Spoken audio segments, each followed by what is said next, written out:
আসসালামু আলাইকুম। আজকে আমি দেখাবো যে ইউটিউবে কিভাবে হচ্ছে ভিডিও আপলোড করবেন সঠিক নিয়মে। তো আমরা প্রথমে ইউটিউব অপশনে যেয়ে দেন হচ্ছে প্লাস কোনটায় ক্লিক করব। তো এখানে হচ্ছে ভিডিও সিলেক্ট করলে লং ভিডিওর ক্ষেত্রে ভিডিও সিলেক্ট করব। যেহেতু আমি একটা শর্ট আপলোড করে দেখাবো, সেক্ষেত্রে আমরা শর্ট ভিডিওটা আগে থেকে ইনশর্ট থেকে আমি এডিট করে নিয়েছিলাম।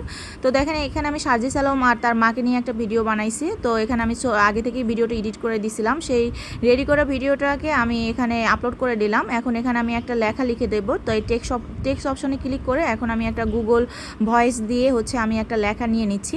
তো এখানে আমি লিখলাম যে বাবা মায়ের গর্ভের কারণ হওয়াটাই আমার মনে হয় পৃথিবীর সবথেকে বড় সাফল্য। খুব সুন্দর একটা লেখা লিখলাম আর সাথে আমি ভয়েসটাও কিন্তু দেয়া ছিল। দেওয়ার পরে আমি এখন আপলোড করা হয়ে গেছে। অথবা আপনারা যে কোনো টেক্সট মানে মানে শর্ট ভিডিও অথবা লং ভিডিওতে দেওয়ার সময় কিন্তু আপনারা হচ্ছে কপি করে রাখতে পারেন হোয়াটসঅ্যাপে। সেই লেখাটা হচ্ছে এখান থেকে কপি করে দেন হচ্ছে আপনারা টেক্সটের অপশনে দিতে পারেন ভিডিওর উপরে। তো এখানে ডান অপশনে আমি ক্লিক করব আর ভিডিওটা অবশ্যই কপি করে নিলাম এই লেখাটা, কারণ এটা আমি পরবর্তীতে টাইটেলও লিখব। তো একটা জায়গায় আমি হচ্ছে মানে লেখাটা লিখে দিলাম যাতে বোঝা যায়, লেখাটা পড়া যায়। যে নেক্সট অপশনে চলে গেলাম। নেক্সট অপশনে যাওয়ার পরে আমি যে লেখাটা ভিডিওর উপরে টেক্সট হিসেবে লিখছি সেই টেক্সটটাই আমি কপি করে এখানে একটা টাইটেল লিখে হচ্ছে ইউটিউব যে অ্যাপটা এখান থেকে হচ্ছে আপলোড করে দেবো। তো একটু সময় নেবে, একটা শর্ট আপলোড হওয়ার জন্য হয়তো বা 10 মিনিট 10 সেকেন্ড বা 20 সেকেন্ড সময় নিতে পারে। তো আপলোড হওয়া পর্যন্ত অপেক্ষা করতেছি।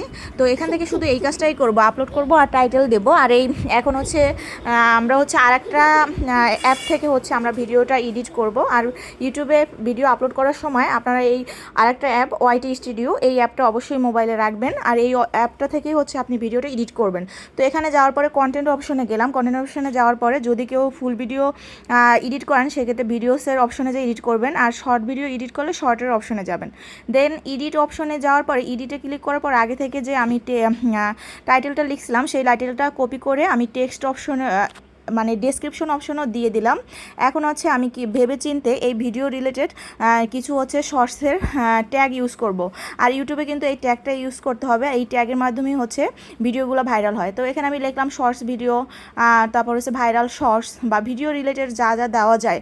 তারপর এখন বর্তমানে ট্রেন্ডিং একটা ট্যাগ আছে কোটা আন্দোলন। তো এটা যেহেতু কোটা আন্দোলনের সাথেই সাজিস আলম, তো আমি কোটা আন্দোলন ট্যাগটাও ব্যবহার করলাম। তো এখানে আপনারা ভাইরাল শর্টস, তারপর বেশ কিছু শর্ট আছে মানে ট্যাগ আছে যেটা হচ্ছে আপনার ভিডিওর সাথে যাবে, সেই ট্যাগগুলো ব্যবহার করবেন।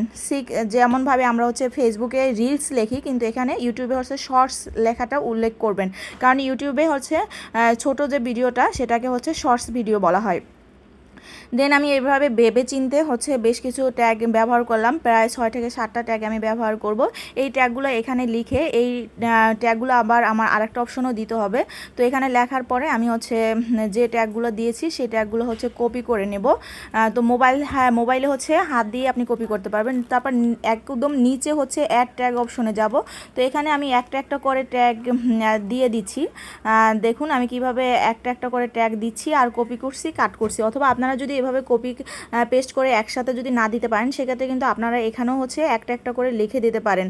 যেমন শর্টস ভাইরাল শর্ট, দেন হচ্ছে ভিডিও রিলেটেড যে ট্যাগগুলো দিবেন সেটা কিন্তু একটা একটা করেও আপনি এই ট্যাগগুলো এখানে শুধু লিখে দিলেই হবে, কিন্তু আপনারা ভিতরে কোনো স্পেস দিবেন না, একসাথে লেখাটা লিখবেন। যেমন শর্টস ভিডিও, এটার মধ্যে কোনো স্পেস দেওয়া যাবে না, সবগুলো হচ্ছে ছোট অক্ষরে লিখে শুধু হচ্ছে এখান থেকে দিলেই হবে। তো এই ট্যাগটা কিন্তু এখানে মাস্টটা দিতে হবে ভিডিও ভাইরাল হওয়ার জন্য ইউটিউবের। তো দেখুন আমি এইভাবে ট্যাগগুলো দিয়ে দিলাম। তো আপনারাও এখানে দিয়ে দেবেন, লাস্টে আপনাদের ইউটিউব চ্যানেলের নামটাও দিয়ে দিতে পারেন। এখন হচ্ছে যেটা করব, আনলিস্টের জায়গা থেকে ওখানে পাবলিক করে দিব, আর সিলেক্ট অডিয়েন্স থেকে no it's not made for kids লিখে দেন হচ্ছে আমি ফাইনালি হচ্ছে সেভ অপশনটায় ক্লিক করে দেব। তো সবাই হচ্ছে এইভাবে হচ্ছে ইউটিউবে ভিডিও তৈরি করে হচ্ছে আপলোড করবেন, ডাইরেক্ট ইউটিউব থেকে এডিট করবেন না। আল্লাহ হাফেজ।